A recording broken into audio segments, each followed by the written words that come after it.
Hola a todos, bienvenidos a un nuevo capítulo de Contratapas Podcast.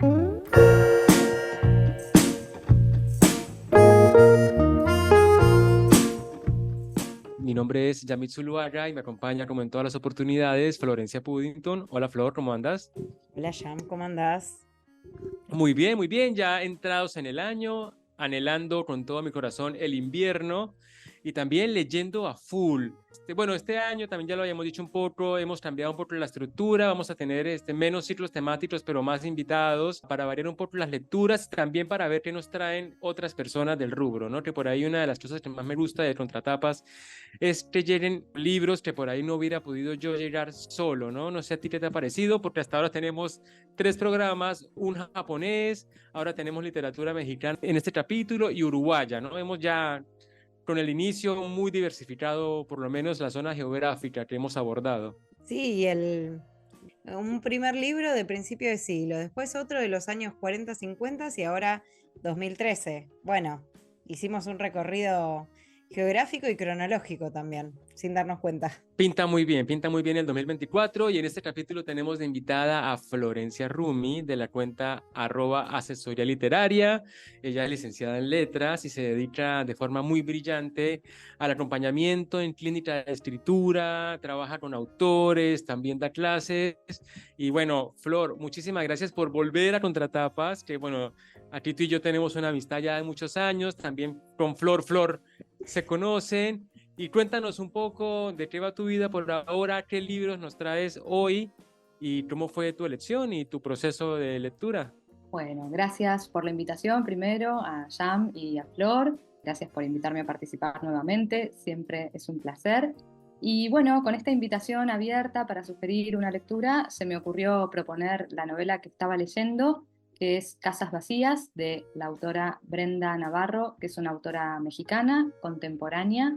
Bueno, que es una bomba, me parece la novela, ¿no? Me pareció terrible. Estaba leyéndola justo cuando recibí la invitación y me pareció apropiado proponerla para este espacio, para hacerla circular, para que se lea y bueno, para hablar un poco de lo que surge de esta lectura que a mí por lo menos me dejó bastante impresionada. La Sí. verdad que sí, yo también cuando armábamos los ciclos y proponíamos temas, yo siempre iba a un libro que no hubiera leído, porque, bueno, nada, para aprovechar y leer algo nuevo, porque si las relecturas como me cuestan más porque siento que estoy perdiendo la oportunidad y el tiempo de leer algo nuevo es como la cosa terrible, pero viste que pasa eso, que vos tampoco sabes bien qué estás proponiendo, viste como que, bueno, a ver qué pasa, o sea, es medio una sorpresa para uno también.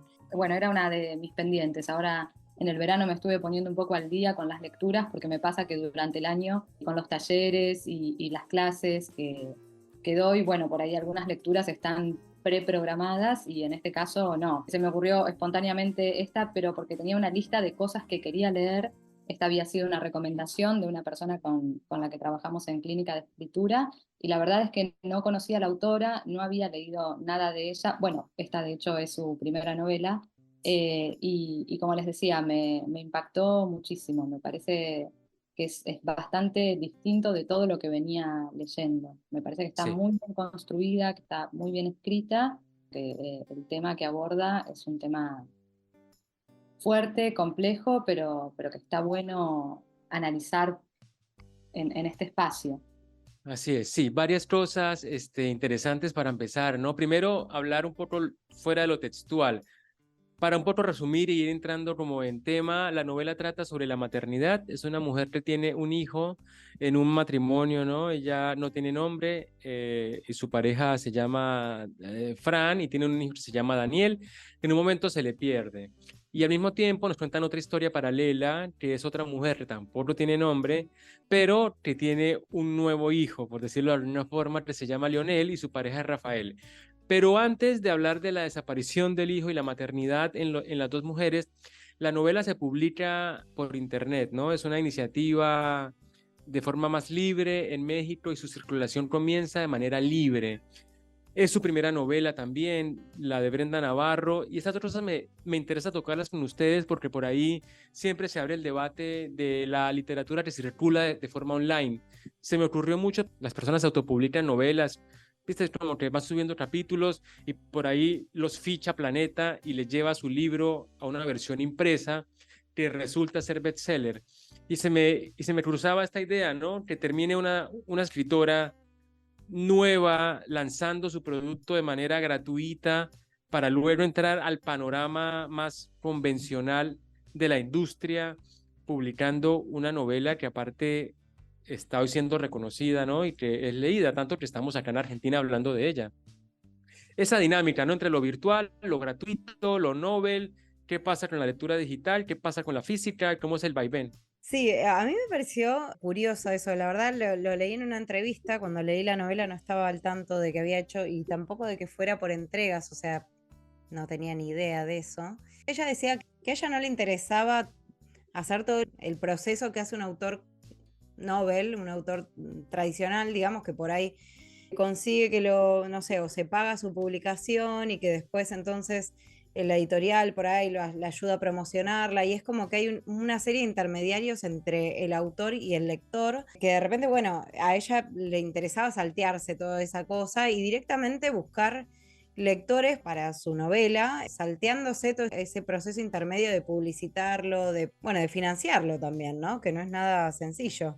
Me pareció que estaba bueno, ella decía, a mí no me interesaba, o sea, me gustaba la idea de directamente que alguien que tuviera ganas de leerme, me leyera.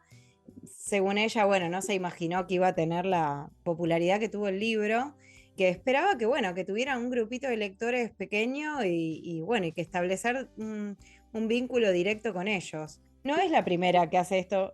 Me hizo mucho acordar, nada que ver, pero en un podcast que hablaban sobre Stephen King y contaban que en un momento él propuso, igual en los 90, cuando todavía Internet no era lo que es hoy y no había procesadores de texto o ningún formato como para que hiciera más cómoda la lectura, él le había propuesto a sus fans, porque ya en ese momento tenía fans, ir escribiendo una novela por capítulos y que quien pudiera la pagara, pero que la tenían que pagar por lo menos el 70% de la gente que lo descargaba, una cosa así.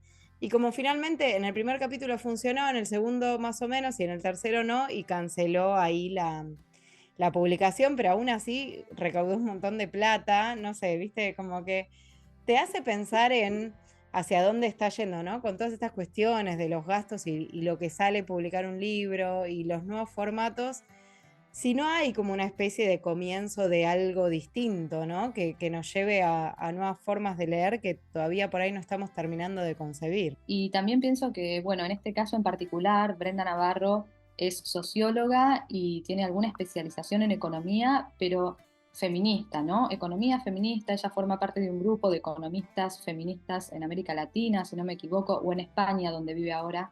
Y bueno, me parece que algo de este poner a circular de manera gratuita la novela, por lo menos al principio, tiene que ver con eso, con ese interés en hacer circular ciertas voces o ciertos puntos de vista que quizás no circulaban con las cosas que circulan ahora. Pienso también en discursos, bueno, novelas sobre femicidios, ¿no? Entrando un poco en la novela, es una novela completamente atravesada por la violencia de género, por la maternidad también, pero sobre todo escrita por una mujer y narrada por dos mujeres que están por completo atravesadas por todos los problemas que pueden tener las mujeres en el mundo hoy, o en Occidente, digamos, hoy. Si bien son dos personajes de clases sociales muy diferentes, bueno, de una u otra manera su condición de mujeres las pone en un lugar incómodo, en un lugar doloroso, en el que la constante es el sufrimiento. Y pienso que, bueno, quizás si pensáramos en una tradición de novelas en las que el femicidio es el núcleo, no siempre están escritas por mujeres. La primera asociación que hice fue con 2666 de Bolaño, que tiene, digo, por pensar en el lugar, ¿no? Femicidios en México, que es esta novela gigantesca de 1200 páginas, que son en realidad como 5 novelas diferentes que se publicaron todas juntas, y tiene una en particular que es la parte de los crímenes, donde se cuentan 110 asesinatos de mujeres en Santa Teresa, que es una ciudad ficticia, que en realidad vendría a ser Ciudad Juárez, en México. Bueno, digo, Roberto Bolaño, un escritor chileno que vivió muchos años en México Pero después me parece que es algo un poquito más novedoso esto de mujeres narrando mujeres, mujeres narrando mujeres atravesadas por la violencia de género. Novedoso en el tiempo, quiero decir, ¿no? Sí, Pienso en Argentina, en Dolores Reyes, en Cometierra, también donde hay un personaje, la protagonista también, la sobreviviente de un femicidio, digamos, su madre fue asesinada por su padre. En esta novela tenemos un personaje igual al de Dolores Reyes, que es Nagore, esta hija adoptiva, sobrina de una de las de- protagonistas, cuya madre fue asesinada por su marido, padre de la niña. Bueno, esto aparece muy fuertemente en la novela y también esta cuestión de que esa violencia trasciende las clases sociales, ¿no? Porque sí. si bien la voz uno, digamos, que es la primera narradora, parece pertenecer a una clase sociocultural más alta por el registro también en el que está escrita esta parte. Bueno, la sobrina que vive en España, en Barcelona, y que también pertenece a esa clase social, es víctima, hija de una mujer asesinada por su marido. Y la otra mujer, que evidentemente forma parte de una clase social más humilde, más baja, y también construye esa voz con muchos modismos, regionalismos, es una voz mucho más coloquial. Bueno, toda su vida está atravesada por múltiples violencias, ¿no? Con esta pareja que la golpea, que, bueno, no la acompaña cuando ella sufre un aborto espontáneo. Es algo que me parece que está bueno poner a circular, y me fui un poco por las ramas, pero volviendo a lo que decíamos de cómo se pone a circular esta novela, Sí. creo que puede tener que ver con esto, ¿no? Con poner, facilitar la circulación de estas voces y de esto que se dice de manera libre, para que fluya y que comprar o no comprar el libro no sea un impedimento. A mí algo que me parece muy interesante de lo que dices es ese paralelismo que se hace entre las dos mujeres. Primero, no tiene nombre en la novela, como un prototipo de generalidad, ¿no? Quien se identifique está bien, porque son todas las mujeres, pero esas mujeres tienen características particulares. A mí me parece que, o sea, la clase las marca sobre todo, pero también la clase, y creo que, no sé si es un error o cómo lo leen ustedes, la clase social de las dos protagonistas da un marco de interpretación que para mí es estereotípico. ¿De qué forma? A la primera mujer, que es como una clase más alta, digamos, que se nota que es formada, que está casada con un español, tiene como ese aura de una maternidad incómoda, de una maternidad impuesta, a la que no es capaz de resistirse.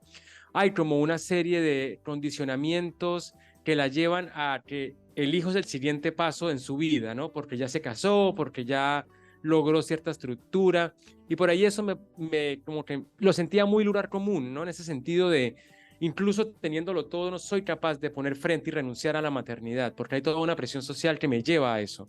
Así no lo quiera, así no lo sienta, ¿no? Hay una parte en la que dice ella, ¿no? Hay personas como yo y como Fran que deberíamos de morir en cuanto se demuestra que no sabemos ser padres por selección natural. O sea, hay un reconocimiento de que su vida no es la que quiere tener.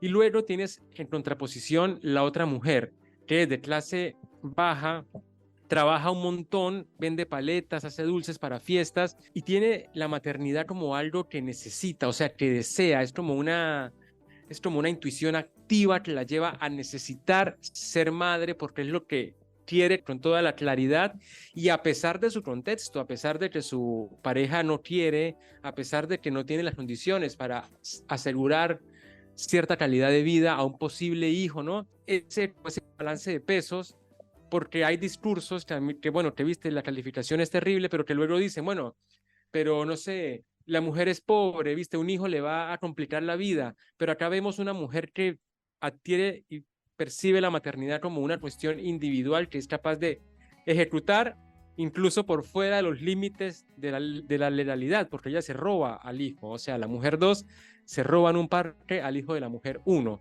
y ese es como el cruzamiento entre las dos historias. Así que por ahí eso me llamó mucho la atención, ¿no? Pensar en esta mujer que lo tiene todo, pero es infeliz y siente que el mundo le impuso a lo que no quiere, y esta mujer no tiene nada y que no importa si el muro es grande o pequeño, va y consigue lo que ella supone que necesita, ¿no? Bueno, en relación a lo de la falta de nombre de las protagonistas, me parece como todo un gesto, ¿no? Esa elección de no nombrar, porque ahora no me haces dudar, pero me parece que además la suegra de la madre de Daniel, de la primer narradora de esta narración, qué difícil, ¿no? Sin tener nombres va a ser difícil Hola. enunciarlo. Esta madre de clase alta, por decir, tiene una relación bastante directa con sus suegros cuando vive en España y hasta que se mudan a México, ¿no? Lugar en donde pierde al hijo. Me parece que la suegra tampoco es nombrada más allá de la madre de Fran. Y entonces están estas categorías, ¿no? Como esta idea de que la identidad de la mujer se borra o se pierde en cierta medida al convertirse en madre. Y entonces después sos la madre de tal. La madre de Fran es la suegra y ella es la madre de Daniel. Ahí me parece que hay también como una cuestión medio simbólica que apunta al mensaje general de la novela, esto que está mostrando la novela. Bueno, la madre de Leonel va a ser la madre que roba, ¿no? La segunda. Después la cuestión de que siempre me parece que las novelas a dos voces, como es este caso, en donde se intercala la narración primero desde un punto de vista y después del otro, como que medio que inevitablemente uno tiende a hacer comparaciones entre esas dos personajes, ¿no? A tejer puentes entre, bueno, cómo está construido un personaje y cómo el otro. Y en este caso puntual, además, esos monólogos de una y otra muchas veces refieren a los mismos temas, pero con miradas distintas, no necesariamente opuestas, pero distintas, que eso me pareció lindo, interesante, justamente pensando que ella, la autora, ahora digo, planteaba en una entrevista que leí que ella no tenía nada resuelto, ¿no? Que cuando escribe sobre temas que le vienen a la cabeza o que son temas sobre los que ella, bueno, ve dilemas morales o dilemas, no sé, para nuestras sociedades, pero que por ahí no es, de algún modo, nada, cuando uno contrapone un argumento y otro y no termina de cerrar o llegar a ninguna conclusión, y me parece que, bueno, que esta estructura de la novela facilita ese tipo de planteos, ¿no? En donde no hay nada cerrado. Bueno, lo más claro es sobre la maternidad, ¿no? Son dos mujeres atravesadas por la maternidad, pero que tienen visiones muy distintas y que ambas igual sufren la pérdida del hijo. O sea, es como que aún con las dificultades, con las sensaciones o emociones no resueltas que tiene la madre de clase alta, por así decir, no deja de sentir un tremendo dolor, o aún sintiéndose en cierta medida aliviada, porque además una cosa que no dijimos es que Daniel es un nene con autismo, entonces tampoco es una maternidad común, ¿no? Es una maternidad que va a requerir toda una serie bueno, de retos para esos padres. Entonces, aún así, aún sintiéndose en cierta medida aliviada porque no va a tener que sobrellevar otro tipo de, ¿no? Se permite hasta pensar eso, como, bueno, hay ciertos problemas en los que ya no tengo que pensar, pero bueno, no deja de ser una cosa terrible, ¿no? O sea, que desaparezca tu hijo y que no sepas qué pasó con él, porque además eso, ¿no? No se puede saber si está todavía con vida o si nada, pasaron cosas horribles con él. Eso sí me pareció interesante de la novela, me pareció que estaba bueno, como que abre distintos temas. El otro que me rebotó también o que me pareció un tema interesante es la cuestión de la desaparición, ¿no? Los desaparecidos, que en México también es un tema muy relevante, ¿no? Con estas cuestiones de la gente que quiere cruzar la frontera y bueno, es engañada o termina muerta o por el narcotráfico y demás, gente que no regresa y que no se sabe qué fue de ella por muchos años o para siempre. Y también aparece este término o esta palabra en boca de las dos, con diferentes acepciones o análisis de qué significa. Entonces, me parece que está buenísimo eso, ¿no? Como que permite, más allá de la trama, dejar abiertos ciertos elementos de discusión que ni para la autora y creo yo que para ninguno de nosotros se pueda llegar a una conclusión definitiva. Completamente. Y también me parece que en algún punto, si bien están narradas estas dos voces en primera persona por estas dos narradoras sin nombre, este narrar en primera persona permite que el lector pueda tener una mirada un poco más condescendiente, porque si hay un fantasma, son para mí varios los fantasmas que atraviesan la novela, ¿no? El fantasma del desaparecido, por un lado, esto de las desapariciones, que también escuché que la autora en una entrevista comentaba que había elegido que el desaparecido fuera un niño para que nadie pudiera juzgar, ¿no? Para que no apareciera esta idea de, bueno,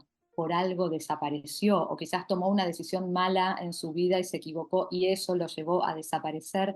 bueno, esta cuestión irresuelta del que no está vivo, pero no está muerto, o no sabemos en qué situación está, es todavía más terrible siendo un niño la persona que desaparece, más terrible, pero al mismo tiempo eso lo podemos abordar como lectores sin juicio. No, nunca se nos ocurriría culpar al desaparecido por su propia desaparición en este caso. La autora decía, bueno, quizás con los adultos uno tiende a hacer algún juicio. Y por otro lado, si bien uno podría decir, bueno, qué responsabilidades o qué culpas hay, me parece que el otro gran fantasma de la novela es el de la mala madre, ¿no? La idea de una madre mala, la idea de una madre que no puede hacer bien su trabajo de madre y esta exigencia enorme que tenemos las mujeres, que es una doble exigencia, porque si bien todas las mujeres tenemos, se espera de nosotras algunas cosas solo por el hecho de ser mujeres, de las madres se espera 10 veces más, 1000 veces más, infinitas veces más, ¿no? Aparece todo este cansancio de la crianza, pero también la culpa enorme, la culpa de la narradora uno, de la madre biológica, de este niño que desaparece porque en un momento de distracción, mientras está chateando con un amante o un hombre del que está enamorada, el niño desaparece de sus ojos, están en el parque y de un segundo a otro deja de verlo. Y también manifestado de una manera quizás menos articulada o más torpe por el otro personaje, esa idea de quizás no soy suficiente para este niño, no sé qué hacer, me desespero. Esa primera noche que Daniel pasa, Daniel Leonel, ¿no? Con su nuevo Sí, nombre, pasa en la casa con su secuestradora y ella, bueno, no sabe cómo consolarlo para que deje de llorar y se desespera y discuten y se pelean a los gritos y a los golpes con el que es en ese momento su pareja, esta cuestión de no saber qué hacer con esa maternidad, que aparte es una maternidad, como dijimos, no tradicional, porque el chiquito tiene autismo, entonces eso también implica un desafío extra para esas dos madres, pero lo que digo es, tanto una como otra, a mí como lectora me generan piedad, ¿no? Como compasión, porque uno puede ver todos los errores que están cometiendo. Digo, bueno, no podés distraerte en el parque con un chiquito con autismo en una ciudad como México, donde se sabe que los niños y las personas desaparecen todo el tiempo, y sin embargo ocurre, y a mí me da muchísima pena esta mujer como personaje. Y la secuestradora igual, es como, es un delirio pensar que alguien puede secuestrar a un chiquito y apropiárselo, pero su deseo de ser madre es tan grande que uno termina, o yo por lo menos como lectora, termino sintiendo conmiseración, pena por esta mujer bueno, desbordada por sus emociones y por su deseo de ser madre, hace esta locura. sí. Y todo lo que ocurre en el final, que creo que no lo vamos a spoilear, ¿no? Porque No, sí, pero eso que dices es muy interesante porque yo lo que creo es que es como el clic del derrumbe de las dos mujeres. O sea, los personajes de ahí para allá no repuntan, o sea, no hay posibilidad real de felicidad para ellas. En un punto dice la primera madre, si piensas en el futuro sueles verte bien. Todos queremos el futuro porque es una promesa de que en algún momento se te va a quitar la estupidez. Mi futuro no existe, se lo llevó Daniel. O sea, eso que tú dices de la culpa, además de la ausencia, además de la sensación de no tener una razón para vivir, o sea, como que la envuelven en una nube catastrófica que va a durar el resto de la vida, o sea, no hay forma, y me parece que esa es la sensación que me queda como más fuerte, no hay forma de que un, entre comillas, error como es el de haber visto en el celular un momento, o sea, que se justifica porque la otra se lo roba también en un segundo y describen cómo se lo roba. O sea, aún si hubiera sido la mujer más atenta en el parque, también lo hubiera podido pasar, ¿no? Ese elemento de fue culpa mía y es mi error y es mi equivocación, sin ver todos los elementos. O sea, es algo de lo que no se puede volver, digamos. Es como una mujer que entiende que su vida ya no es vida. Y la otra Sí, también, la no, otra en un y agrego momento, una cosa antes de sí, pasar a la otra, que incluso en un momento dice, además no puedo ni considerar la posibilidad de suicidio, porque mirá si Daniel vuelve. Y es como que está completamente suspendida en el tiempo, no puede tomar ninguna decisión, incluso acabar con su vida tampoco es una decisión que permitiría una expiación, digamos, de esto, ¿no? Es totalmente, bueno, eso, nada, estar suspendido, se terminó su vida y a partir de ahora comienza una larga agonía que durará hasta que muera naturalmente, eterna. digamos, ¿no? Y la otra se roba a un niño, o sea, qué peor condena eterna, ¿no? que robarse a un niño, porque ella es consciente, aparte el niño es rubio, el niño es blanquísimo, todo el mundo sabe que no es de ella. Es como cometer el crimen consciente de que si sale mal la cosa y hay 10.000 posibilidades de que salga muy mal, su vida también se termina porque empieza a ser una delincuente como mayor, ¿no? O sea, también hay un poco de esto de que son mujeres a las que lo que les pasa y es una transformación absoluta de su futuro. No hay retorno para los personajes, tanto así que al final también, que no lo vamos a decir, pero da a entender ese elemento turbio de cuestiones en la vida.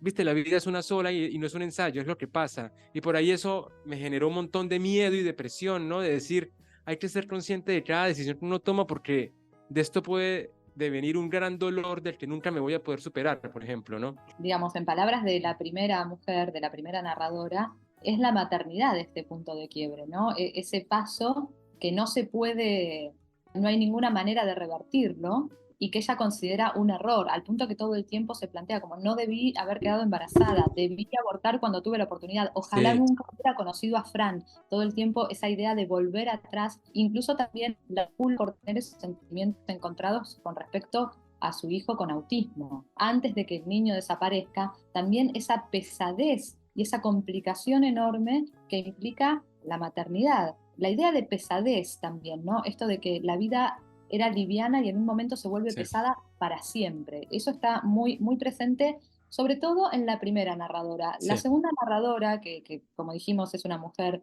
pobre y con una vida, un trasfondo familiar súper complejo de múltiples violencias, esa pesadez ya viene de antemano, ¿no? Como que no hubo un momento liviano previo. En cambio, esta primera narradora parece haber tenido por lo menos una infancia o una juventud, si bien no sabemos mucho de eso, un poco más tranquila, más liviana, y es la maternidad la que viene a complicarle absolutamente todo. Y por otro lado, esta cuestión de la suspensión. Como no se sabe qué pasó con Daniel, Daniel no está, pero la madre no sabe si sigue viviendo en algún lado sin ella, si está muerto. Bueno, queda para siempre en una especie de limbo que se parece mucho a una especie de purgatorio, ¿no? En el que no sabemos nunca si va a llegar a pagar esa culpa enorme que siente por haberse distraído o va a sufrir eternamente.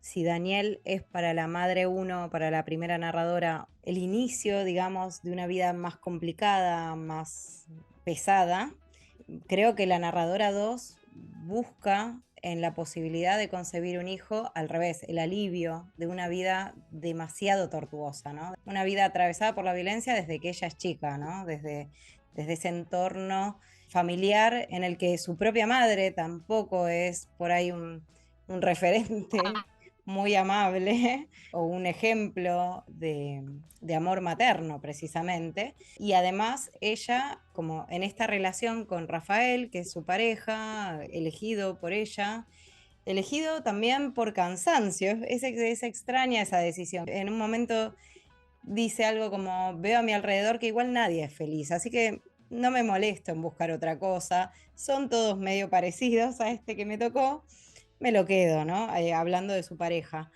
Me gustó también que sea bastante detallista la narración para mostrar que a veces la violencia no solo es esa violencia física, sino esas microviolencias que son igual de dañinas, como, no sé, los ninguneos, el no tener en cuenta la perspectiva o la mirada del otro, o sea, son pequeñas cositas que ella cuenta de la vida cotidiana, más allá de los golpes que son espantosos, pero que te hacen ver que cada minuto de esa relación está atravesada por un desprecio absoluto, ¿no? Para esta narradora. Y cómo la perspectiva de formar una familia es para ella la ilusión de que ese vínculo tan agresivo, tan violento, tan despectivo que tiene con Rafael podría como alivianarse o transformarse en algo mejor. También es un plan que lo tiene sola, o sea, ella entiende que ella lo quiere de manera individual. Por ahí, viste, que esté rondando este Rafael le viene bien, pero de hecho no es ni siquiera necesario porque ella mantiene la casa. Ese no, yo aquí pago todo y el chabón a veces cae con plata, a veces no. También es como ¿no? Como un cruzamiento de roles, que sería el discurso típico masculino. Yo aquí pago todo y mantengo la casa, así que no me jodan, ¿no? Acá ella es capaz de sostener toda su estructura individual y el hombre es un accesorio que es vinculante, pero que por ahí uno entiende que no le hace falta, ¿no? Pero algo que yo quería decir también muy interesante y es la construcción de los personajes. O sea, yo sentí mucha empatía por la segunda mujer, porque el lenguaje, o sea, porque habla y uno la está escuchando, porque su forma de expresarse es muy sencilla, lleva la simpleza a las palabras, pero hay una sabiduría popular detrás de cada frase que es como alucinante, ¿no? Y por ahí la segunda mujer me generó mucho menos empatía, la tiraba más a la culpa, pero también a la queja, ¿no? A la queja de su vida, ¿no? De cero poder tengo sobre mis decisiones. Así que me parece que eso es un logro porque es difícil. No hay un antagonismo de uno a la otra, son individuales en su paralelismo en cuanto en el marco de la historia, pero una te remueve más que la otra. O sea, hay un logro con el tono, desde la forma en que habla hasta lo que dice, ¿no? Hay una construcción de personalidad, una construcción de discurso y hasta una construcción estética de la forma en la que cuentan su historia y eso me parece que para una primera novela es realmente brillante. O sea, yo lo disfruté mucho eso. Sí, sí, estoy de acuerdo. Me parece que es un gran logro eso, ¿no? Poder plantear dos narradoras, mujeres de la misma edad y del mismo país en primera persona y que esas dos voces sean tan fácilmente distinguibles, tan diferentes, sin ser opuestas, ¿no? Sin que sean antagónicas, pero cada una con una idiosincrasia, con bueno, un sistema de creencias y no solo una clase social me refiero, sino incluso etnias que hablan a través de esas voces, porque también está muy presente la cuestión del racismo, que es estructural en México y en Latinoamérica, digamos, no solo la cuestión de la violencia de género, sino bueno, la cuestión de la clase y la cuestión del racismo que aparece muy marcado y muy consciente, sobre todo en la segunda de las mujeres, ¿no? Que dice, bueno, en México para que te vaya bien tenés que ser rico o blanco, otra cosa no se puede hacer. Y también cierta conciencia de esto de la primera de las mujeres, que es mexicana, pero que casada con un hombre español, bueno, ya pasaría a formar parte de otros círculos. Eso está bien, bien presente y es muy duro, pero es verdad que esta narradora, la segunda mujer, la apropiadora de Daniel barra Leonel, lo expresa con una naturalidad sin queja, ¿no? Sin Sí. victimizarse. También eso son, digo, son realmente mujeres víctimas de un montón de violencias y sin embargo, sobre todo la segunda, ¿no? Es quien está más atravesada por múltiples violencias y sin embargo no es la voz de una víctima la que escuchamos, es una voz de una mujer que, bueno, toma sus decisiones, tiene un deseo, también en este deseo de tener no un hijo, sino una hija, ella insiste en eso, ¿no? Que quiere tener una hija mujer, Sí. la posibilidad de hacer las cosas bien, lo que no hicieron con ella quizás. Y después dice, bueno, siempre elijo mal a los varones, elegí mal a mi pareja, Rafael, y elegí mal al hijo que me robé porque tiene autismo y es un chico complicado, como culpándose de sus elecciones, pero no victimizándose. Eso Sí. es impresionante. Yo tenía una frase muy linda que justo hablaba de eso que tú dices, de cómo se apropia de la vida como de bien, ¿no? O sea, no le hace, pero sí es, a ver, lo vemos por acá. Siempre pienso que hay que aventarse, así como va, porque así como va es como salen las cosas por lo general. O sea, ella está fluyendo en el río que es vivir, ¿no? Por ahí la otra estaba más viendo, por ahí desde su privilegio, por ahí no, todo lo que pudo ser mejor, ¿no? Si ella, o sea, revisa el pasado, por ahí la segunda va al toque. Y por ahí para cerrar, yo quisiera tocar un tema que es la cuestión del nombre de la novela, ¿no? Casas vacías, que para mí se refiere es eso, ¿no? A la ausencia del hijo y la destrucción del hogar. Y también los hombres como un complemento que en esta novela se les da muy poca importancia, que también creo que simbólicamente habla de que las historias de las mujeres sean contadas por mujeres, que lo explicaba muy bien Flor al principio, Flor Rumi al principio del programa, ¿no? Y cambiar esa idea de que el discurso masculino es el que pone los elementos y la versión de la historia correcta. Y creo que esta novela lo logra de muchas formas. Lo de casas vacías, porque bueno, como decimos, ¿no? Las dos madres son madres que pierden a Daniel barra Leonel, pero también está la suegra que perdió, o bueno, la suegra de la narradora uno que perdió a su hija en una situación de violencia familiar. O sea, se ve eso Perdón, también. también La es mamá cierto, de, también la madre. de la narradora 2, sí, también perdió un hijo en una situación. Sí, yo iba a volver a eso también, hasta la cuestión de la precariedad, que, bueno, sí, obviamente se ve más, o se ve sobre todo en la narradora 2 porque es el personaje que está en esa situación, pero también todos los personajes de su entorno, o sea, creo que eso le agrega como una crueldad a la narración que hace como que sea difícil de digerir por momentos. Es de esos libros que te dejan como en un estado de ánimo medio bajonero, ¿no? Un rato. Y me gustó también eso, ¿no? Esa atención a incluir en la narración de esta narradora 2 esos episodios que te hablan de una realidad que ya está asumida como que es así y que es un espanto. Por ejemplo, cuando menciona a este hermano de Rafael, creo que está enfermo y como no tiene medios, no se va a atender y se va a morir de algo que por ahí con la atención adecuada se podría curar.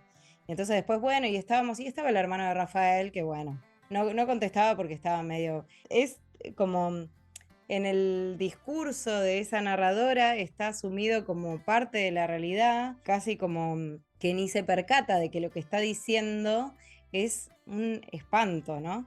Y bueno, de esos detalles, bueno, mismo cómo fallece su hermano, es decir, bueno, una serie de episodios que hacen a que construyen todo el ambiente, ¿no? Más allá de la historia específica de esta narradora, nos da un pantallazo de un escenario muy cruel, muy cruel. Sí, sí, bueno, yo decía, la narradora uno está en una especie de limbo, de purgatorio, bueno, la narradora 2 está en el infierno, pero lo tiene tan naturalizado en algún Sí. punto que ya no se queja, ¿no? Porque hay una naturalización absoluta de la violencia que está en todos los niveles de la vida cotidiana de esta persona. Y ella no se victimiza y lo tiene por completo naturalizado, ¿no?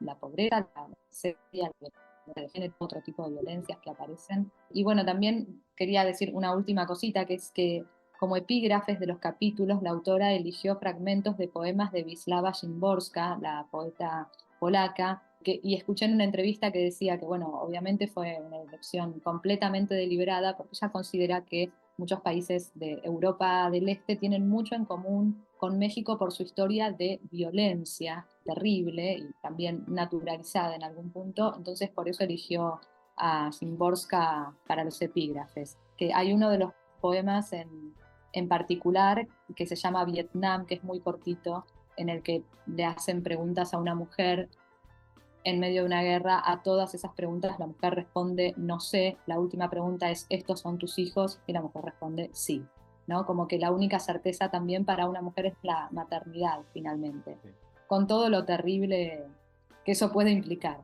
Sí, no es una novela para leer si uno no está muy bien de ánimo, digamos, no es una novela alegre, es descarnada, es durísima, pero creo que está muy bien escrita y que vale la pena.